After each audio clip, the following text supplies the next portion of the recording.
Olá, gente, tudo bom? É bom estar com vocês mais uma vez aqui no nosso curso de estudos confessionais. Seja bem-vindo a esse canal. Se você ainda não é inscrito, se inscreva no canal, compartilha, dá o compartilhamento desse vídeo, também dá o like para que ele possa chegar a mais gente, para que o YouTube entenda que esse conteúdo é relevante, que as pessoas vão ter acesso a esse conteúdo e vão aprender mais sobre a palavra de Deus através desse conteúdo, tá bom? Ok, o nosso curso é um curso de estudos confessionais e trata da questão da confissão de fé de Westminster, uma série de estudos que nós estamos desenvolvendo em cima do documento confessional chamado Confissão de Westminster. Ok? Essa confissão de fé, se você não conhece a história dela, se você não sabe como ela surgiu, assista a aula anterior que estarei disponibilizando aqui para você nos comentários aqui na descrição deste vídeo. Mas também, se você estuda pela plataforma de estudos que nós temos, você poderá voltar para a aula do módulo 1, a primeira aula, e também baixar os conteúdos que estarão disponibilizados para você que é aluno na plataforma, tá bom? Um abraço, Deus abençoe a você e que continue estudando a palavra de Deus aqui através desse canal. Meu nome é João França, você já nos conhece e conhece o conteúdo que está sendo exposto ora para vocês. Um abraço.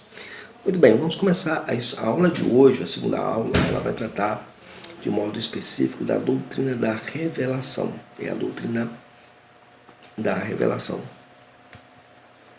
A Confissão de Fé, ela inicia o seu capítulo de abertura tratando do tema da Sagrada Escritura, onde aborda o tema da revelação de Deus. Uma vez que se conhece a revelação de Deus, que ele faz de si mesmo, pelas Escrituras, se pode, de forma clara, conhecer mais sobre o ser de Deus. Por que eu começo com essa nota importante? Porque algumas pessoas poderão pensar assim, por que a Confissão de Fé não começa tratando sobre Deus? Por que a Confissão de Fé não começa tratando sobre o seu ser, quem ele é, sua pessoa, sua natureza, seus atributos? Isso você vai ver no segundo capítulo, quando nós chegarmos lá no segundo capítulo, nós vamos estudar sobre isso. Mas por que a Confissão de Fé e os puritanos começaram tratando desse tema da Escritura? Porque a Escritura é a fonte de informação que o cristão tem sobre Deus. A sua fonte de informação está nas Escrituras, incluindo aquilo que nós vimos na aula anterior sobre revelação geral, aliás, aquilo que nós estudamos sobre a confecção dos catecismos, das confissões de fé no período puritano. Nós vimos que eles tinham uma precisão teológica para essas coisas. Nós vimos a sistematização da confissão de fé e vimos que eles organizaram todo um sistema coerente. E claro, de maneira coerente, você não começa com Deus, você começa com a revelação de Deus. A revelação de Deus nas Escrituras, e é por isso que os puritanos começam tratando da Sagrada Escritura. Mas aí tem uma questão, a doutrina da revelação considerada, que precisa ser considerada dentro desse espectro importante da teologia.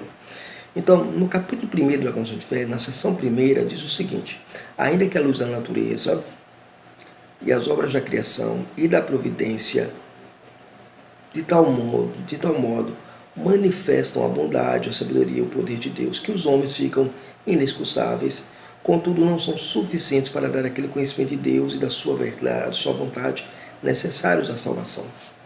Por isso, o Senhor, servindo de diversos modos e diferentes modos, revelar-se e declarar a sua igreja aquela sua vontade.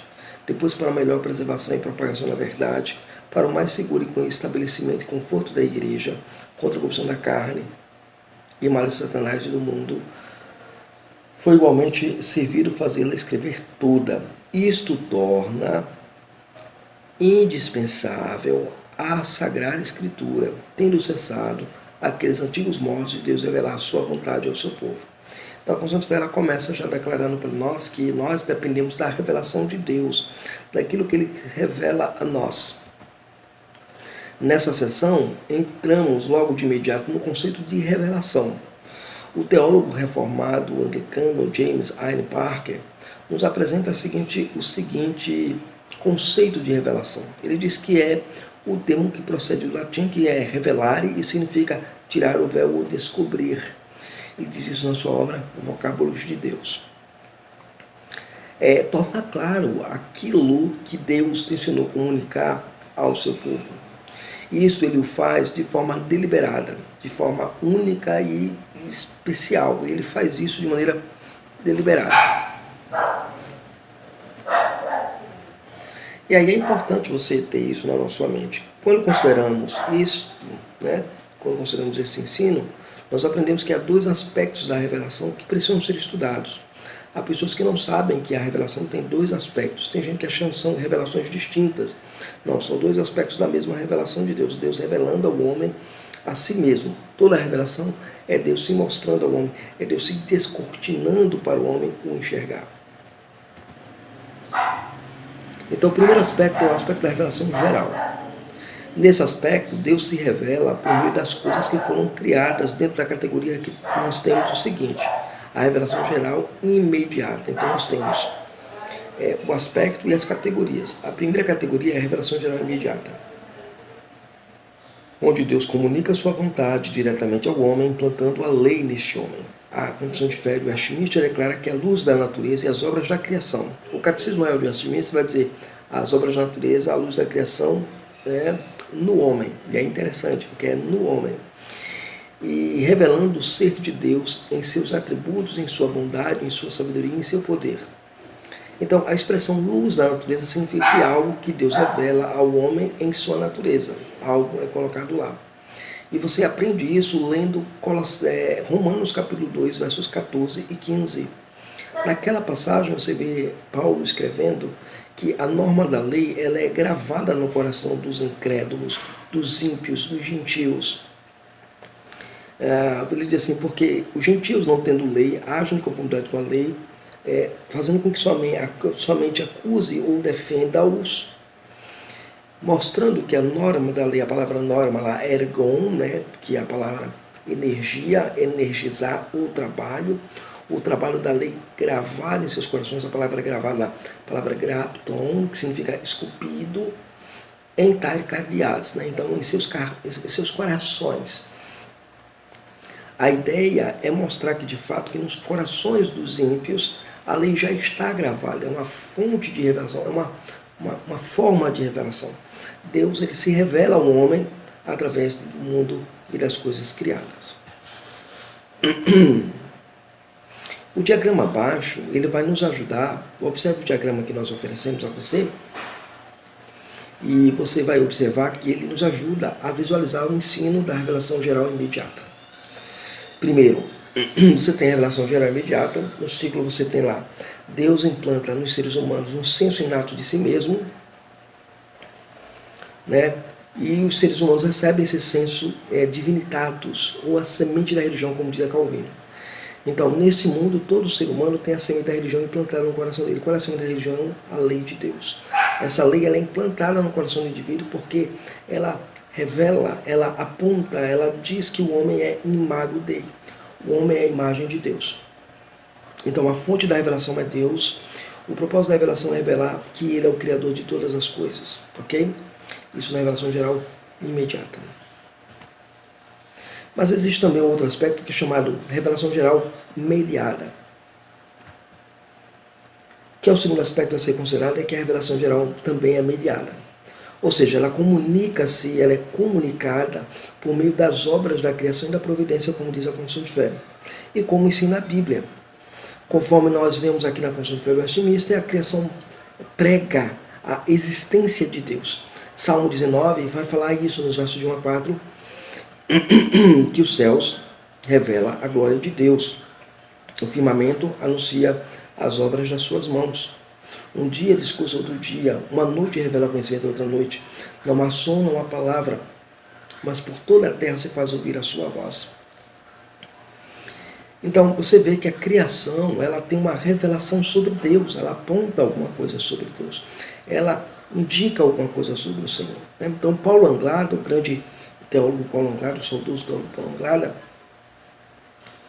nos lembra que o universo físico é uma pregação de Deus. Anglada, no seu livro Sola Escritura, um livro muito bom para a gente conhecer e estudar sobre bibliologia. É um livro excelente, fantástico. A criação também revela os atributos de Deus. Então, ela não apenas revela o ser de Deus, mas também revela os atributos do Senhor.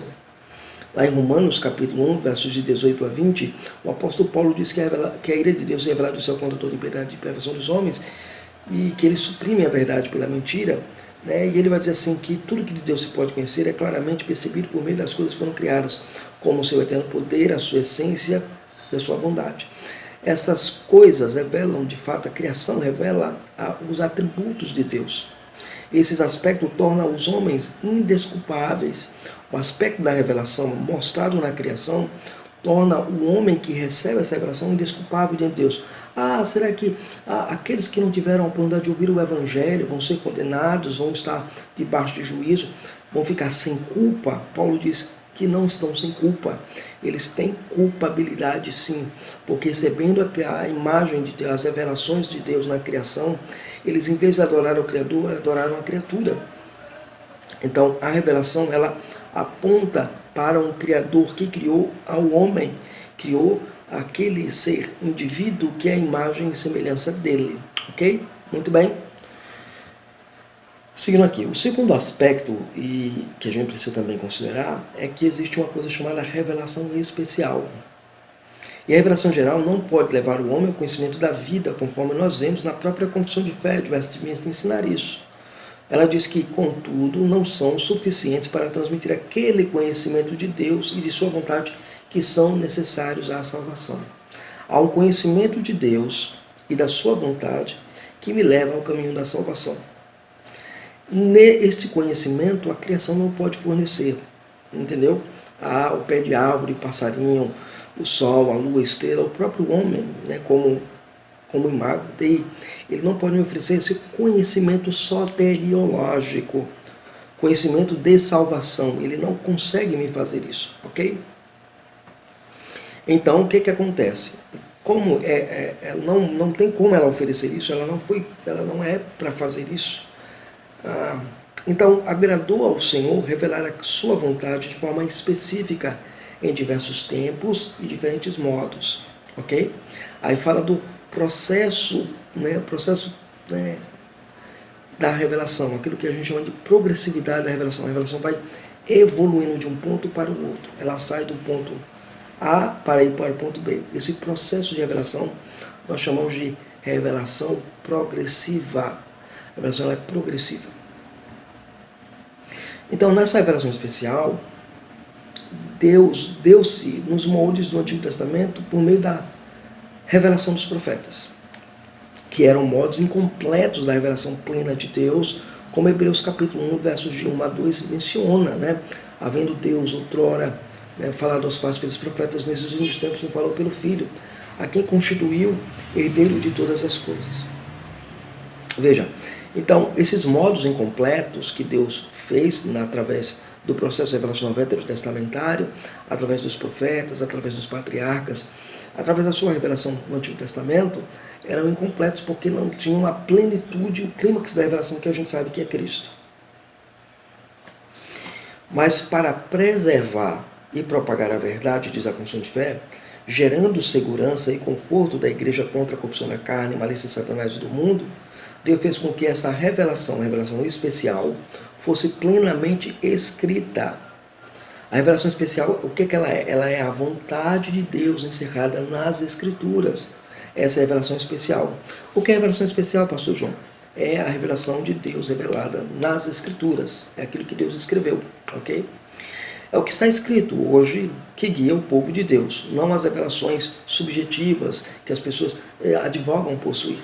Né? Mateus capítulo 4, verso 7, verso 10, menciona na tentação de Jesus que Jesus sempre para cada tentação respondia, está escrito, não só de pão viverá o homem, né?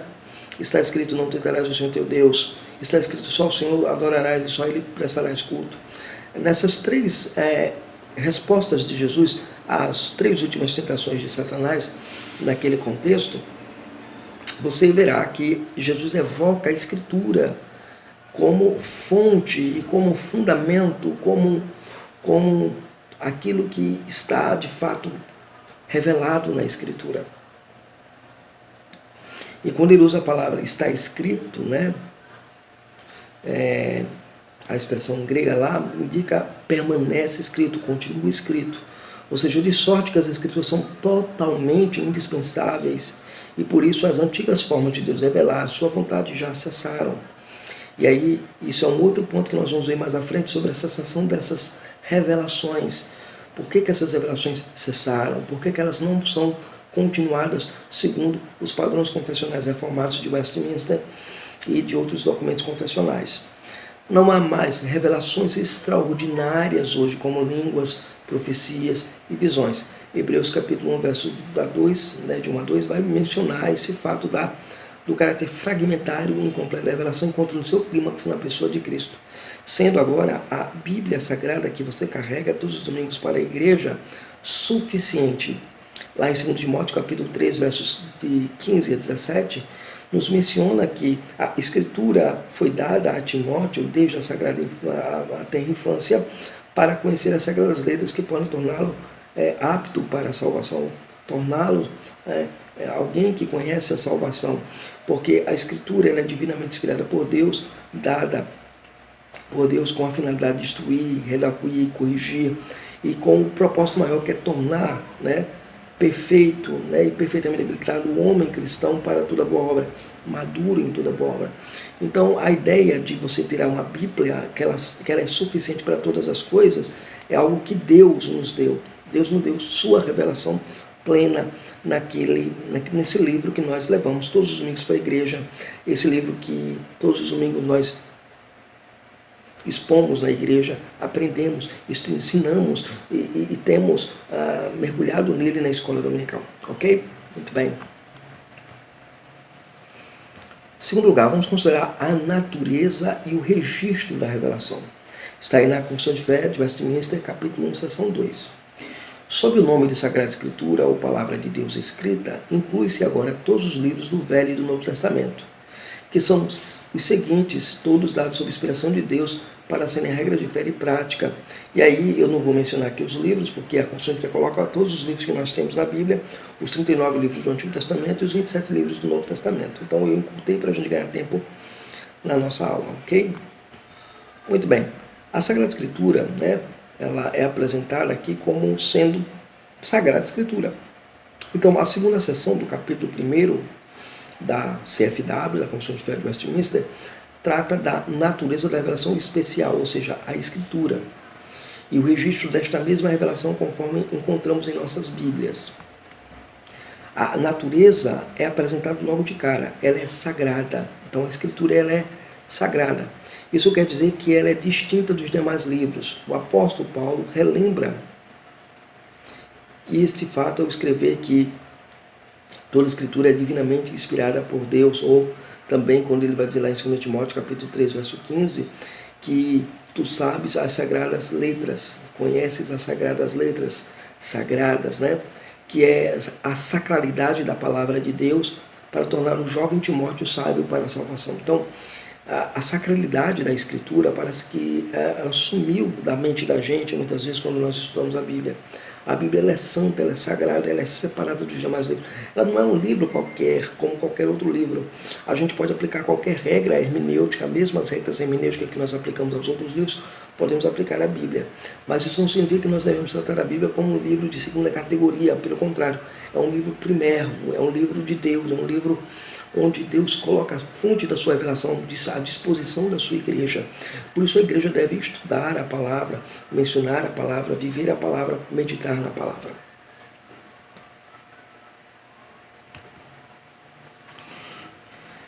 Em primeiro lugar, vamos considerar que a Bíblia ela é a palavra de Deus escrita.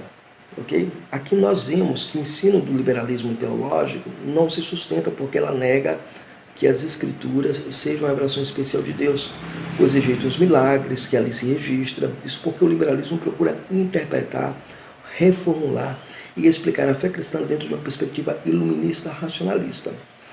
Então, o liberalismo teológico ele não se sustenta quando nós entendemos que a Escritura ela é de fato a palavra de Deus, a fonte da palavra de Deus, ela é a palavra de Deus.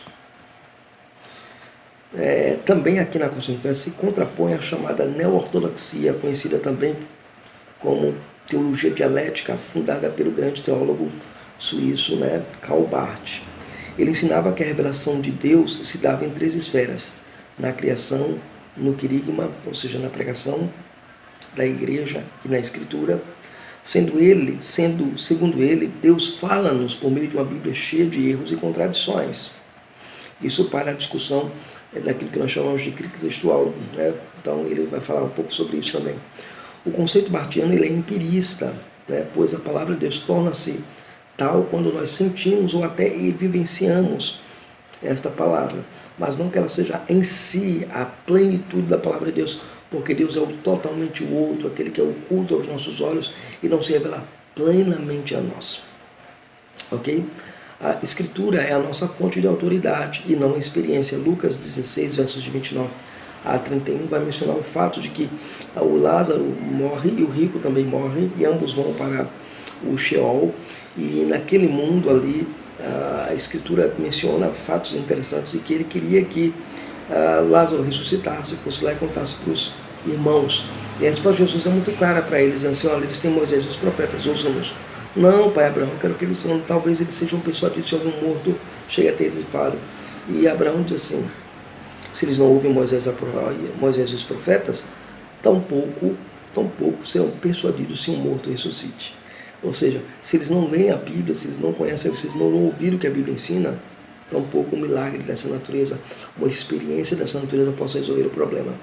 A Bíblia não se torna ou contém a palavra de Deus, ela é a revelação de Deus ao homem de maneira plena, ok? Ela é a revelação plena de Deus ao homem. Em segundo lugar, a segunda coisa que você precisa aprender é que a revelação especial ela também consiste em uma unidade. A CFW, a Confissão de Fé e Westminster, assegura também que a Escritura como a revelação de Deus. Veja, forma uma unidade entre 2 testamentos. Inclui-se agora todos os livros do Velho e do Novo Testamento. Aqui aprendemos de imediato que parece não haver base, aquela ruptura proposta pela escola de interpretação chamada dispensacionalismo, que advoga existir uma distinção entre a lei e a graça, entre o Antigo e o Novo Testamento. Então, há continuidade? Sim, há descontinuidade também há. Então, fazer uma ruptura radical, né, acaba gerando um problema. Então, nós, reformados, somos aliancistas, né, de modo particular, os que subscrevem os padrões confessionais de Westminster, nós entendemos que há uma unidade entre o Antigo e o Novo Testamento, que essa unidade não pode ser quebrada. Existe descontinuidade? Existe sim. Existem princípios que permanecem? Existem princípios que não permanecem? Existe. Mas a continuidade, o fio tênue ainda continua lá, mostrando e revelando a graça de Deus aos homens através da palavra de Deus. A Bíblia de Scofield, por exemplo, acentua essa distinção nos seguintes termos. Ele vai dizer que o cristão herda agora as promessas características de Deus não foi ensinado nas Escrituras. Essa é a questão de Scofield, né? O cristão é da semente celestial de Abraão e participa das bênçãos espirituais da aliança abraâmica. Mas Israel, como nação, sempre terá o seu próprio lugar e ele receberá a maior exaltação como o povo de Deus na terra. Esse é claro que o dispensacionalismo tem passado por alguns revisionismos, mas essa é a ideia base principal que havia no início de toda a controvérsia. Então, esse é o ensino que os scofieldianos, né, ensinavam. Mas Paulo, em Romanos capítulo 15, verso 4, nos diz que o que outrora foi escrito, para a nossa edificação foi escrito. Né? Então, para que tenhamos paz e consolo nas Sagradas Escrituras. O que nos chama a atenção no argumento de Paulino, né, na argumentação paulina, é que ele diz tudo que outrora foi escrito. Né? A palavra roça, nada deixado de fora, que foi escrito antecipadamente. A palavra grega proegrafei, que significa escrito antecipadamente, tem por objetivo o ensino da igreja, o consolo da igreja, o conforto da igreja. Então ele está falando tudo que foi escrito no Antigo Testamento, tudo que estava lá no Antigo Testamento é para a igreja. E assim a igreja neotestamentária é confortada e consolada. Greidanos comenta o seguinte sobre esse aspecto. Ele vai dizer que já os antigos israelitas e nós somos um povo da aliança por meio de Cristo. O Deus deles é o nosso Deus. Os antepassados deles são os nossos antepassados. A história deles é a nossa história. A esperança deles é a nossa esperança. Do mesmo modo, os livros deles são os nossos livros, pois os livros que Deus tinha pretendido antes de tudo para eles são úteis também para nós. 2 Timóteo 3,16. Então agora devemos rejeitar toda e qualquer noção de ruptura entre o Antigo e o Novo Testamento, pois o Antigo Testamento, junto com o Novo Testamento, formam a unidade da palavra de Deus. Muito bem, e aí nos leva para a nossa terceira proposição, que é a revelação escrita é a nossa regra. Ainda aqui nessa sessão, na sessão 2, nós aprendemos que a regra absoluta é a Sagrada Escritura. A CFW nos diz que a palavra de Deus é a nossa regra em duas esferas. Primeiro diz que é a regra de fé. O que significa isso, pastor João? Regra de fé. É que os livros inspirados por Deus nos foram dados para constituírem a regra de fé. O que isso quer dizer? Quer dizer que tudo que se refere ao culto, à vida religiosa diante de Deus e que tem a palavra final é a palavra de Deus escrita, ou seja, a Bíblia. Ou seja, tudo que nós cremos deve ter base na Escritura, base bíblica, base sustentável na Escritura. Devemos estar fundamentados na doutrina dos apóstolos e dos profetas, edificados sobre o fundamento dos apóstolos e profetas, sendo Ele mesmo, Cristo Jesus, a pedra angular. Efésios 2. Verso 20. A Bíblia também é a nossa regra de conduta. Ela não é só regra de fé, mas regra de conduta. Ou seja, aqui se ensina que o nosso comportamento tem que ser moldado pelos ensinos claros das Escrituras. Isso significa que a nossa ética e moralidade devem ser baseadas naquilo que as Escrituras determinam que façamos. Pois toda conduta que esteja em desarmonia com a Escritura, com as Escrituras, deve ser corrigida, tratada e modificada. A Escritura não nos foi dada apenas para questões doutrinárias, isso é importante, tá? Mas também para questões práticas. Toda a Escritura é inspirada por Deus e útil para ensino, para repreensão, para correção, para educação na justiça, a fim de que o homem de Deus seja perfeito e perfeitamente habilitado para toda a boa obra. É isso que nós aprendemos na palavra de Deus em 2 Timóteo 3, 16 e 17. Quero concluir o nosso estudo de hoje trazendo alguns elementos importantes e umas recordações do que nós vimos. Nesse estudo nós vimos que a revelação de Deus se dá por meio da sua lei, que é implantada em cada coração do homem neste mundo. Mas também esta mesma revelação é comunicada pelas obras da criação e da providência. Então, eu devo olhar toda a criação como fruto da mão de um Criador. Eu não posso nunca esquecer disso. Eu sou instrumento da graça de Deus na vida dos outros, mas também eu sou uma fonte de revelação de Deus na vida dos outros, ok? Ainda que seja uma revelação divina, não é suficiente para comunicar a vontade salvadora de Deus. Essa vontade redentiva, salvadora, só é comunicada pela revelação especial de Deus, conforme se encontra encerrada e registrada nas páginas da Sagrada Escritura. E essa Escritura agora se torna fonte para a minha vida religiosa, como a regra, não só fonte, mas como regra para a vida religiosa e para a minha vida de conduta na sociedade. Então eu devo me submeter à Escritura, me submeter à Palavra de Deus como fonte de revelação. Essa foi a nossa palavra de hoje. Deus abençoe, Deus estenda graça sobre sua vida e que Deus possa modificar o seu coração. Fica nessa série, continue estudando nessa série, tenha sempre em mãos a Bíblia Sagrada e a Confissão de Fé de Westminster, tá bom? Deus abençoe, até a nossa próxima aula.